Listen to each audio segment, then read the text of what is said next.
Tapi poin saya adalah itu hanya satu klaster ketenaga kerjaan. Ini begitu banyak loh.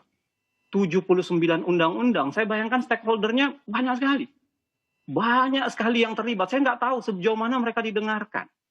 Ya, saya memberikan satu contoh sederhana ya. Saya berharap barangkali ada yang mau. Tapi sebelumnya minta maaf. Saya dapatnya versi yang saya cetak begitu selesai paripurna itu yang saya cetak, saya baca dan itu ternyata diakui belum final juga gitu. Masih semifinal katanya. Jadi saya nggak tahu nih mana yang sebenarnya undang-undang yang sudah diundang-undangkan. Mana sebenarnya yang final ya. Saya ingin menceritakan begini. Jadi agak bahaya loh sebenarnya kita membiarkan praktik yang namanya undang-undang itu setelah diadakan persetujuan itu masih dilakukan perbaikan-perbaikan narasi, perbaikan-perbaikan huruf. Itu bahaya loh. Di negara manapun kalau bicara soal sudah tahapan persetujuan, tahapan akhir, itu sudah berakhir substansi. Kenapa? Di mana bahayanya? Sorry, di mana bahayanya? Saya sekedar mengingatkan, masih ingat enggak kudeta-kudeta redaksional yang terjadi ke beberapa undang-undang? Ya, masih ingat kejadian penambahan ayat di Undang-Undang Tembakau?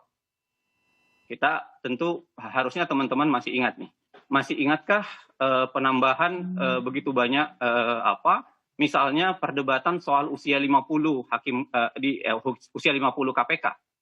Yang di situ ditulisnya 50 di dalam kurung 40 gitu. Lalu dilakukan perbaikan. Ini 40 atau 50. Pemerintah waktu itu mengatakan itu tetap 40, tidak dibahas. Nanti kemudian dibuktikan bahwa diri salah dibahas, baru kemudian keluar pengakuan bahwa itu memang 50 gitu. Coba bayangkan, dan itu sudah tahapan pengesahan. Tahapan persetujuan. Tahapan persetujuan itu akhir dari substansi. Karena berikutnya itu pengesahan dan pengundangan, itu sudah tahapan teknis administratif. Nah, ini saya khawatir dengan cara DPR memperlakukan undang-undang, itu sangat tidak sakral ya. Jadi begitu selesai, masih diberikan kesempatan untuk memperbaiki. Masih ingat nggak riset yang dilakukan teman-teman, misalnya saya ingat Bang Hadar dan Refli Harun dulu terhadap undang-undang pemilu. Yang dalam rapat persetujuan itu 235 pasal, tapi kemudian ketika keluar dalam bentuk pengesahan, dalam bentuk undang-undang jadi, udah bertambah jumlah pasalnya. Nah, kudeta redaksional itu yang kita khawatirkan. Apalagi tidak ada data pembanding yang bisa kita lihat. Publik tidak tahu, karena buru-buru selalu dibatalkan, bukan itu. Begitu juga waktu masih RUU ya. Saya ingat waktu masih RUU, kita dapat RUU-nya, lalu kemudian dikatakan bukan itu hoax, dan lain-lain sebagainya. Dan yang sekarang ini, yang beredar ini pun dibilang belum final, bukan itu. Jadi yang final bukan yang mana? Ini sekedar catatan juga buat pembentuk undang-undang, jangan main-main dong. Jadi ada prosesnya yang Anda lihat bahwa sangat tidak kredibel ya? Sangat tidak kredibel ya. Dan itu yang jangan salahkan orang untuk curiga kalau Anda nutup peluang untuk itu. Kalau Anda bilang sudah dilakukan 64 kali pertemuan, berapa sih stakeholder yang di dalam sini nih? Banyak banget loh.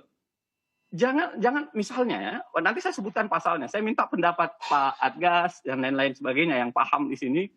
Nah, saya mau bilang bahwa ini diperlakukan secara sangat tidak layak, ya. Dan itu yang membuat kecurigaan. Coba bayangkan, begitu sesaat paripurna, saya tidak usah sebutkan ya, tapi beberapa anggota DPR itu menelpon saya dari fraksi pendukung pemerintah.